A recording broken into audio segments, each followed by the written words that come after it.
Hello and welcome to the Band for Band podcast. I'm Joey. Hello, I'm Dave. And today we're going to be talking about Nirvana, the band, the show, the movie. The movie. So it should warn you, spoilers ahead. If you haven't seen the movie, go watch it and then come back and listen to this episode. Yeah, We'll be doing a little bit of spoiling. A little bit. Maybe not a lot, but maybe a little. Some slight, maybe major to slight spoilers. I want to say, first of all, right out the gate, that I did not know Nirvana, the band, the show, until a couple weeks ago. I didn't know about it until yesterday.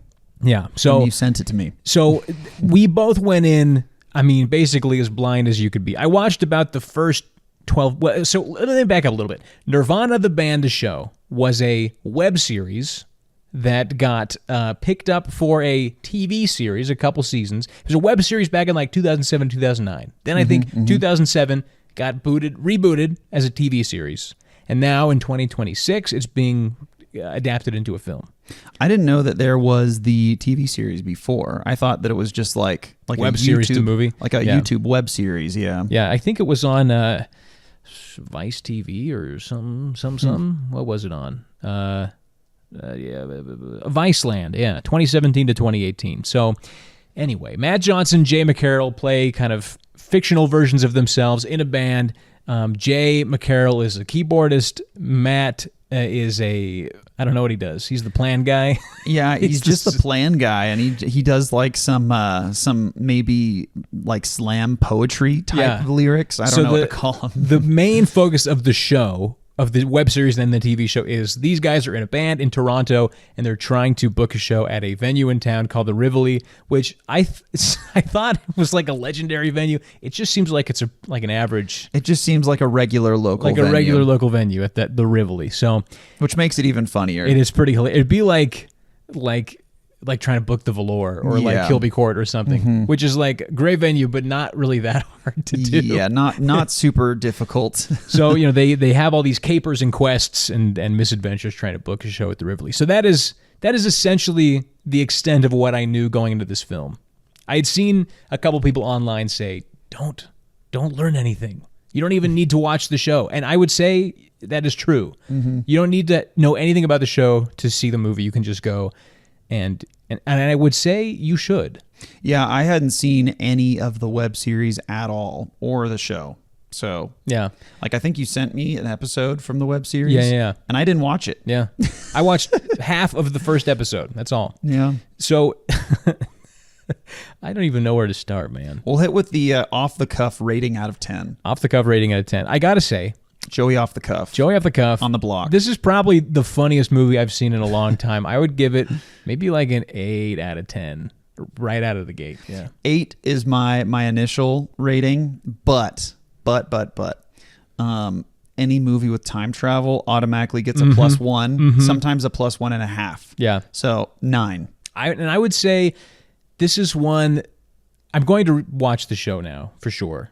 And I think maybe if I watch the movie again, it will be even better with some context, which again, you don't need. Yeah. But yeah. The best description I can give of the movie is this: Tenacious D meets Back to the Future. That's perfect. Yeah. Yeah. That's exactly. And their journey, it's pretty funny because their journey or whatever, like, that's pretty similar to Tenacious D, like they had their stand-up sketches that they would do, which then got picked up and turned into a show on HBO. But then they also had like real music that went along with that they toured with. And then that whole bit that they did kind of also got turned into a movie. Right. The Pick of Destiny. Yeah. I'm trying to look up right now. Does Nirvana the band have any like music out? I don't common think they confusion do. with this though that I had, and I swear I had it until like the middle of the movie, is I was like, Joe, how is Nirvana involved in this? And Nirvana, the actual, the real Nirvana band, is not involved in the story. It's not involved. I think it's just a comedically bad name. I think it's like one of those things that you think of in your college memory, like, yo, wouldn't it be hilarious if we had a band named Nirvana the Band? Nirvana the Band. And it's not Nirvana, it's Nirvana the Band. And it's like it's like a different thing. They spell it Nirvanna. Yeah. 2 N's. 3 N's in Nirvana. It's like, I guess, the same thing like with if there was a band called Camino and now we have the band Camino. Yeah, yeah. Or like if we started a band called like the Black Keys Band or the Black Keys Super Band. Yeah, but it had nothing to do with the Black Keys. Exactly. So that it greatly confused me, and I wouldn't blame you, listener, if it also greatly confused you. But it has nothing to do with Nirvana. That is key. Zero. Absolutely zero. So first let's describe the setting. So this movie has a very limited release. I think it's only going to be out for a couple of weeks in a very small amount of theaters. There's only, I think, 3 theaters in the whole state of Utah that are playing this film. Really? Yeah. The one we went to, and then there's like another one, well, I'm not going to say where, but there's 2 other ones in Utah. But like, and then, I mean, there were a few showings today. I think like we got one of the 3 showings that we're playing today. This was the first time I had gone to a matinee, I realized. Yeah. I think the last time I went to a matinee was I was 13, and I went with like a group of friends in middle school, and like one of their moms like was in the back of the theater to like make sure that like none of us were unsightly like happened. Kissing on each other or anything. and that was like probably the last matinee. If I had to guess, I think it was maybe it was either one of the Transformers movies or potentially Avatar, Blue People Avatar. Oh, so that would have been like what, 2009? Maybe 2008 or 2009. Yeah. I was either 13 or 14. I love matinees, but I also think this would have been even funnier with a big audience, you know, a bunch of people laughing at stuff.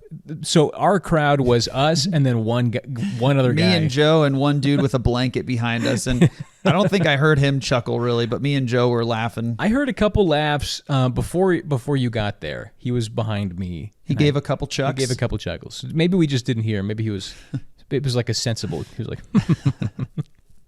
There were a couple bits that got me pretty good. This film amuses me. We'll get to this later, but I think the biggest laugh that I had in the movie, there's a part where they're explaining the time travel plan, and he was talking about how like the soundtrack could sound like the Back to the Future soundtrack, and they're like, but there's no way we could get that. Like it's really copyrighted. We can't do it. It would sound something like this. And then it smash cuts to them like driving away in their time machine, and the Back to the Future theme plays for like 2 seconds. Literally 2 seconds, it cuts off. So funny. So maybe we should hit the plot.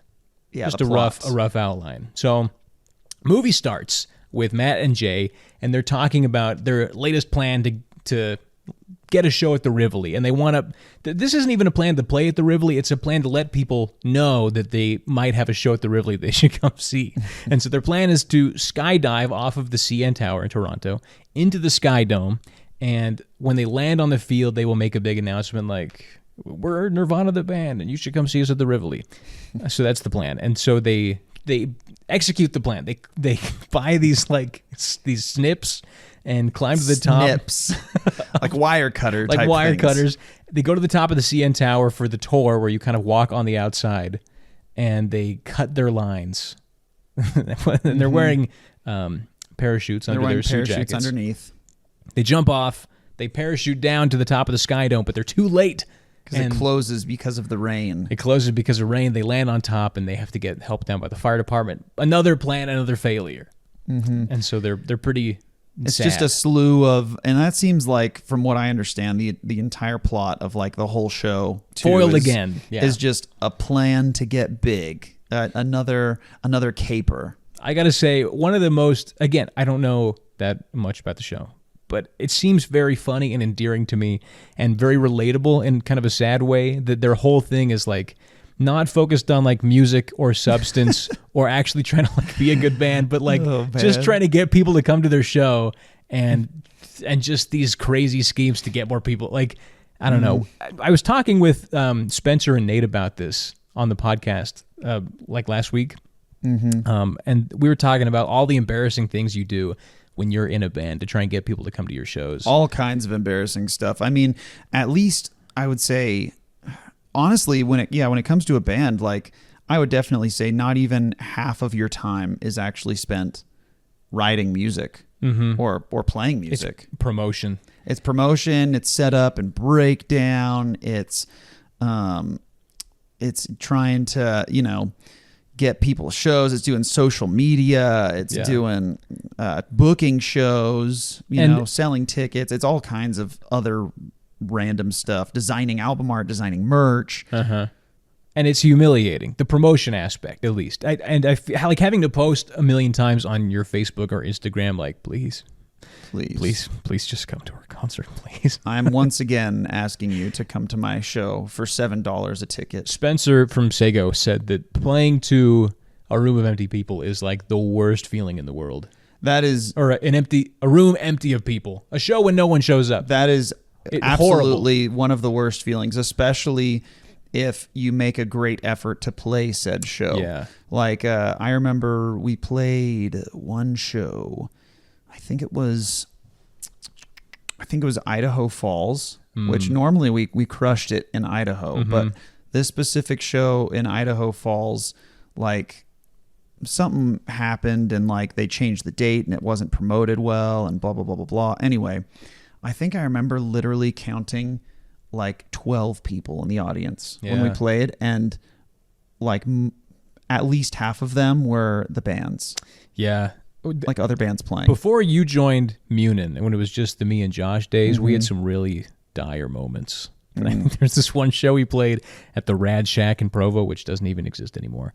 And it was basically like a converted detached garage. Yeah. I think there were maybe like there was like the owner of the venue and one of the other guys who was in a band, and it was like a solo band. It was like there were like three people in the. I mean, I felt nauseous. And it's literally like the smallest possible venue you could actually have. Like it's literally like a 1-car garage. It's the worst thing too is like not even actually. The Rad Shack was kind of bigger actually. That was one of the problems, was that it was a big floor space. I don't know, dude. I remember if it was being empty, like, it felt like cavernous. I remember being at a show there that it felt like at a teeny bit smaller than a like wallet. Way down the road, and like 15 minutes south of Provo. Wait, maybe I'm thinking of a different one. Might be. No, I think I am thinking of a different one. Did you ever go to that venue that was like a garage, the one I'm talking about? Maybe. I saw the Moss there and Blue Rain Boots like in 2019 or something. What was the name? Was it like Center Street? I don't know, man. It was tiny though. Anyway, the feeling of when you are like the show is about, you're on in 10 minutes and you keep getting text from people. They're like, "Hey, sorry, can't make it tonight." And you're like panic texting anyone, like, "Hey," your roommate's like, "Are you guys still planning on coming? Anyone? If you guys don't have any plans tonight, does anyone want to?" Oh my gosh, horrible feeling. Anyway, that aspect of the movie was very relatable, and I think it's funny that they spent so much time on that. Yeah, rough times.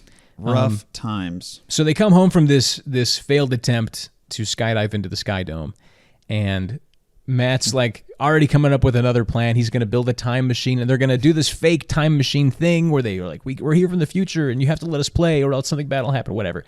And Jay is like, the reason for them like making the time machine, it doesn't even really make that much sense either. Like it's like we're from the future and we're gonna prove it by saying this and this, and so that means that you have to make a fake videotape that's like we're from Yeah. Anyway, so Jay is he's looking around his shabby apartment, and they're behind on rent, and he's in this dead end band with his friend who's not talented at all, and he's like, "What am I even doing here?" And you can tell he feels horrible, and he's like, "I'm gonna quit." So Matt starts building the time machine. Jay is like calling around to try and book a solo show in Ottawa, and he takes all his I missed an important part. So Matt goes into the van, and he's the camera crew. He's showing him around. Here's all the cool stuff. I built a fake flux capacitor. It looks exactly like the components look exactly like the DeLorean. And he spills a bottle of Orbits.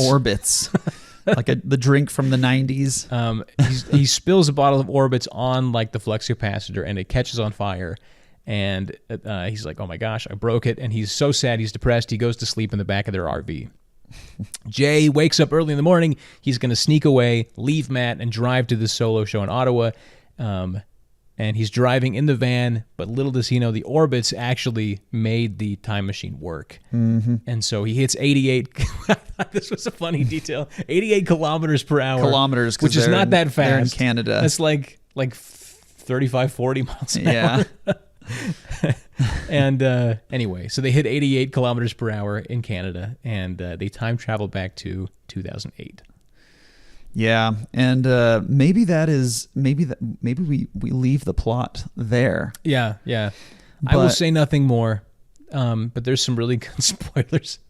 Some twists that happen later in the movie. Huge twists, but overall, a great movie. I mean, my two favorite movies of all time are first Scott Pilgrim versus the World and second Back to the Future.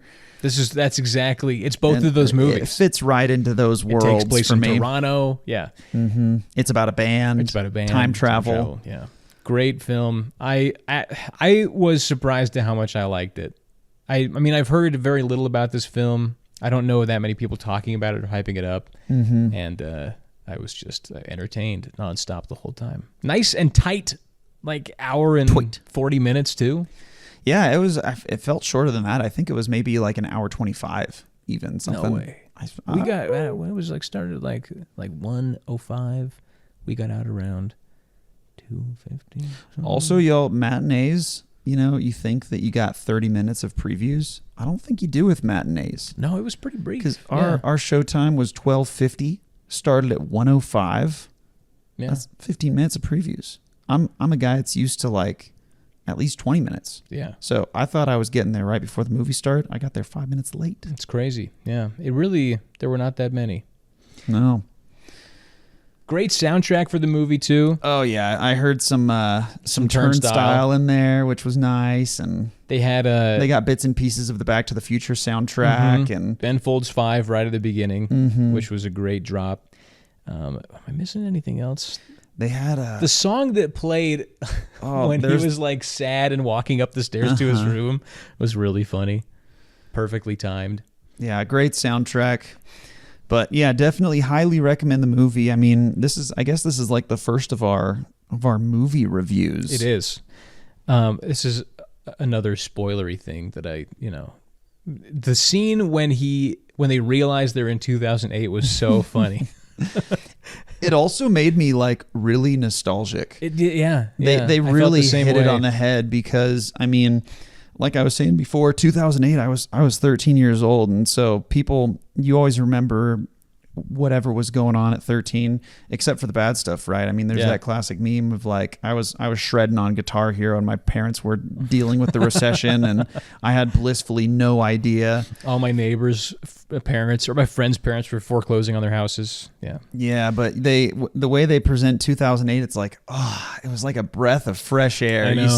They see some goths walking around. They see advertisements for GTA 4 and The Dark Knight, and and then they have they got like Bill Cosby on like a magazine, and it's like portraying him in a good light, and then Subway Jared is there too. That was good. Oh man, there's another when they're in the theater watching The Hangover. That was so funny. Oh man, yeah. The moment when he realizes that he's in 2008. Yeah, man, that was probably my favorite part of the movie. But yeah, it also, I don't know, it just shows. It's funny because I mean the whole thing in Back to the Future is like, how different the world is, you know. And the movie actually does a great job of showing just how different the world was, not even 30 years ago, but 17 years ago. The weirdest thing for me was, in my mind, 2008 was not that long ago. I guess 18 years ago now, because we're in 2026. Yeah. The movie takes place in 2025, so. Yeah. I in my mind, it was like a couple years back, and more or less roughly the same world as today. Mm-hmm. You know, I mean, when did the iPhone come out? 2007 or 2009? One of the two. Mm-hmm. Facebook sometime around then too, but it feels so different. It feels like as far away as like the 80s did from the 2000s, which was kind of accurate. 17 years before. It was kind of unsettling. I was like, dang, I don't like how retro 2008 feels. Yeah, there's like an ad for like an iPod. Yeah. Oh my gosh. One thing that I want to talk about is how did they make this movie? Oh yeah, I was going to say that same thing. I mean, I was reading online that an element of the show is they do the scripted comedy bits, but they also get a lot of unsuspecting people on the street involved in their schemes, and so it's kind of like a prank show, like Practical Jokers mixed with like a Joe Pera or something. Yeah, like I that. was wondering as I was watching the movie, like what is the ratio of actors in this movie, and what is the ratio of like actual street people? Because the impression it gives is that like it's all like real, like and with the people they have in the movie, it seems like they're just random people. Like the girl at the end who he asks to hold the walkie-talkie. I was like, that is just a stranger. There's no way she's an actor. Or like the guy on the street where he's like, "What year is it? What year is it?" He's like, "It's 2008." It's like, but he just looks like a random, like didn't look like a background actor or anything. I think there's probably a lot of movie magic going on to make it seamless, but if ever, I mean, all the extras feel so natural. Like thinking about like the security guards too, who are like checking them in the, My impression was maybe it's like a combination of both, where it's like the people that they interact with, they're like, "Hey, you want to be in a movie? Random person walking by here. All right, maybe like say this, like for the It's 2008 guy, you know what I mean? Like I think that he was just a random dude. We'll pay you $50. Here's a couple lines, something like that. I mean, I don't know if it would ruin the movie for me to know how they did it, but I imagine that they must certainly have filmed part of this back in 2008. Oh, that's the other thing that, I guess we should say that we are talking about is they interact with the 2008 versions of themselves. Yeah. And you watch it and you can tell it's not AI. Like it's not like the de-aging thing. They didn't de-age him at all. Like it's actual footage that they filmed like in 2008. And so it's like, have they been planning for this movie since 2008? That's what I was wondering. Or, I think there's a good chance that they might have. Or it's like clever repurposing of old footage they had, like maybe they had an old skit where they, the versions of themselves from the future come back to visit, and I don't know, and they turn it into the movie. Either way, there was a really funny moment too where they switched cameras, where they were like, we got to go back to the retro cameras because otherwise it'd be a lot harder to fake it. Yeah, I was the whole time. I mean, it's fun to watch. It's a great story, but I was also just captivated by the movie magic. Like, how did they make this look literally like they went back to 2008 in such a seamless way? I don't know. It was really cool. I think there are a couple of sneaky cuts. Like when they're in the living room, I think they had... There's definitely some stunt the reverse doubles shot of young Matt, and then they have a stunt double on the couch with they need for other Jay. shots. Yeah. I think that they definitely did some stuff like that for sure. But whatever they did worked really well. Yeah, it was seamless. It was very impressive. And then there's so many shots of them doing, outlandish things in like the middle of downtown Toronto. Like when they have the actual, like it's like a base jump, because they base jump off of it when they pull their parachutes and everything. We said skydive, I think, earlier, but technically base jump. Anyway, though, when they do that, it also looks real. It does. And like people react to it, like on the street. And then there's like cables that they tie to the tower that are like coming down to the street. And people are like looking at where the cables should be, which makes you think like, did they just get all those people to look at a fake mark, or did they actually tie a cable somehow to the top of this tower, or like to a crane? And then, I don't know. What was digital? What was practical? Really sick RV. Oh yeah, that RV was awesome. The RV had like it had a classic TV with like a bunch of VHSs in it, and it had a piano in it. Yeah, like it had like a bunk bed, I think. And I want an RV so bad. We should get an RV for the show. RV the show, the movie. RV the show, the movie, and then we should do interviews in it. Yeah, that would be sweet. We could get some cool decor in there. I think I'd really like that. Yeah, or a van, Get a good van we can podcast in. The van podcast is like now a little cliche, I think, though. Well, we could record in the trolley. Little known fact is that my wife and I own a red trolley bus. Purpose for which TBD. Yet to be defined. Yet to be defined, and it has been that way for the past 3 or 4 years. Yeah. Orbit's thing was really funny. You missed a clip right at the beginning. You need to see it again because I can't do it justice. But he's like drinking out of a bottle of Orbits, and he's like, "This is my last bottle of Orbits. I can't believe we've like had this since the '90s." And he's like, "The Orbits are," and he keeps like pausing to be like, "Do you know what Orbits is? Like, have you ever had an Orbits before?" And Jay's like, "Yes, I know." He's like, "Yeah, so Orbits, it was like a novelty drink in the '90s, but we actually kept a lot of it." Like, it was so funny. This, I don't know, whatever you'd call this type of humor is exactly the type of thing that I think is funny. Yeah, I think it's like a new realm of almost like, I think people call it like absurdist, maybe. Yeah. It's kind of like in the same vein as like Tim Robinson, like a little bit. Or Conor O'Malley, Joe Pera, sort of. Yeah. Where it's like natural feeling. I mean, the whole Adult Swim thing is like getting non-actors to be in stuff, right? And they'll get like some random old guy to be in a joke. Like Tim and Eric does that all the time. Yeah, there's like a lot of moments that feel very like just saying something in a funny way, but it's like a normal thing to say. Yeah. And then they just keep repeating saying it in that funny way. Like it reminds me in that movie Friendship with Tim Robinson where he's like, "There's a new Marvel out. I got to go see the new Marvel. They're saying it's insane. They're saying it's crazy." Yeah. And he just keeps calling it a new Marvel. The new Marvel. Oh man, I shouldn't say that. I was gonna say there's two really good reveals that happen specifically with Jay's character. I'll cut this part out, but I'm thinking specifically of one where you find out that that was a pretty good one, and then the second one is when he.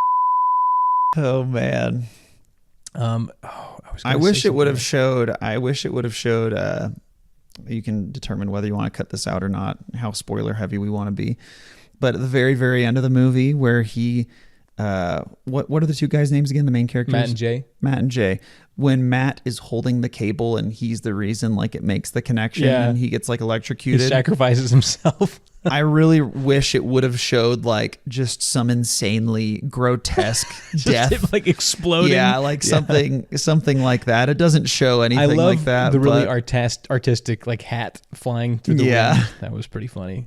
Another thing I love that they do in this movie is the flashbacks. Every time they do a flashback, it's black and white and slow-mo. They just slow it down like a little bit, so it's like, oh, that's what I was saying. But then they also add in a bunch of stuff that was not in the original. That was never there, yeah. like I can't think of an example right now. The one that I remember is it's when they're meeting each other again, like after he's been made famous or whatever, and then he's saying to his friends, "Oh, looks like you put on some weight." Oh, yeah. A little bit mentally ill, maybe. And it's like he never says that, like when you see the shot, like initially. Or when Jay goes back to Matt's house and he's like, "Could you go back in time, for example, like 2 days?" And he's like, "Why 2 days?" And he's like, "I spilled some wine on my pants. Or maybe I killed someone." I don't know. But anyway, we'll wrap this one up with saying we recommend that you see it. We recommend that you watch it. Yeah, go to Fandango and see what local theaters it's showing. Hopefully there's one close to you. Catch it. Another thing that's in the movie that I thought was kind of meta, kind of fourth wall breaky. There's a spot where they say, if you were watching this movie in a movie theater, this is a straight up miracle, and there's a very low chance of it ever happening again. And I think that's very true. I think the odds of a movie like this, very scrappy, low budget, getting a theatrical release, very low. And for it to be as funny and as well made as it is a rare thing. Yeah, and I really love this new era of independent film a little bit. I think that honestly it's not independent, but the best example of it is everything that Nathan Fielder does. How Nathan Fielder, like, because it seems like shows you get like a certain amount of production budget, right? And you can decide how you want to allocate that. And the thing that Nathan Fielder's always doing, like with the rehearsal, is it's like, all right, I have this amount of money for this episode. Like, what's something absolutely insane and like worthless that I could do with this money that is like so worthless it's almost shocking. Like rebuilding an entire coffee shop inside of a warehouse for like a 2 seconds. Rebuilding an entire airport, a mock airport, and hosting an entire mock singer-songwriter competition inside said fake airport. And anyway, and I think that with this film too, you do see just like, all right, how can we really stretch this budget to its limits, kind of a thing. It's kind of inspiring in a way, just that to see something that's so clearly like an original idea that these guys have been wanting to do forever, and being able to make it happen. I think that's cool. I think we're finally getting back into the era of original film. I mean, granted, the examples I'm going to give are like auteurs, so I don't know if it's like really the same, but I mean, like One Battle After Another, Marty Supreme, but I think we're entering into a realm where people are franchise tired. Yeah, from the 90s till like, I don't know, mid 2010s. I swear all of the 2010s was only franchise. Huge blockbuster films and franchise movies. And hey, remember this movie from the 80s that you liked? Now it's getting a sequel, and it might ruin what you liked a little bit. I mean, part of it might just be, I was younger back then. I didn't have my finger on the pulse of what was indie and what was like. I'm sure there was stuff coming out, but there's a lot of really cool indie movies that are getting theatrical releases. Guess what? You like Twister? How about Twisters? You like Top Gun? I kind of like Twisters though. I like both Twisters and Top. They're bad examples. Those are great movies. How about a seventh Transformers? Like Free Guy. Or how about we hit you with Fast 24? Yeah. Fast and Furious number 24. Marvel. This time everything it's about real family. Movies. No, I'm glad we're moving away from that. I think there's audience fatigue, which is I'm feeling it. We're all feeling it. But there's some fun movies coming out, man. Yeah, good stuff. Well, yeah, go see this movie. Go see Nirvana, the band, the show, the movie, if you please. In that order. You won't regret it. If you have at any point listened to any of Dave or I's recommendations on anything, and you respect our opinion or taste in any sort of way, take a risk. Maybe even if you disrespect. Yeah. Even if you abhor our opinions. If you dislike everything we've give this one might as well. You're like still listening to like the podcast and you're like, man, these guys, they have horrible music taste. Like I'm listening to a podcast about like something I don't even like, but I just hate it so much that I'm just going to keep listening to it. Yeah, if you're a hate listener to the show, still go see Nirvana the band, the show, the movie, because it'll challenge you, entertain, it'll inspire, and because you'll laugh really hard. That can't be overstated enough. Very, very funny movie. I was laughing almost the whole time. Yeah, very, very good. Anyways, y'all, hit in the comments other movies that you guys want us to review, or heck, if you even want us to review any more movies. Yeah, we want to hit music-based films, not exclusively, but maybe mainly. Yep. Yeah. There's a lot of good ones we got to catch up on. Cool, guys. Well, thanks for listening. Remember to patreon.com/JoeyOnTheAir, and that's where you can find more of the show. And also, we're on everything, YouTube and Spotify and whatever you listen to podcasts on. We got merch. No. Not yet. No, we don't have merch. You can go to redbubble.com and use AI to generate T-shirts with our faces on them, and we'll get none of that money. Yep. So you could do that for yourself. We give you permission to put. Wait, no, we don't. So we give you We give you the rights to. You can take everything from our show and all of our content and all of our work, and reproduce it. I'm kidding. And ellipses. This is not legal. Cool. If they use this in court, it doesn't count. I'm saying that for the record. You have to give us all the money from anything you do. That's also on the record. Okay, thanks. Thanks, guys. Bye.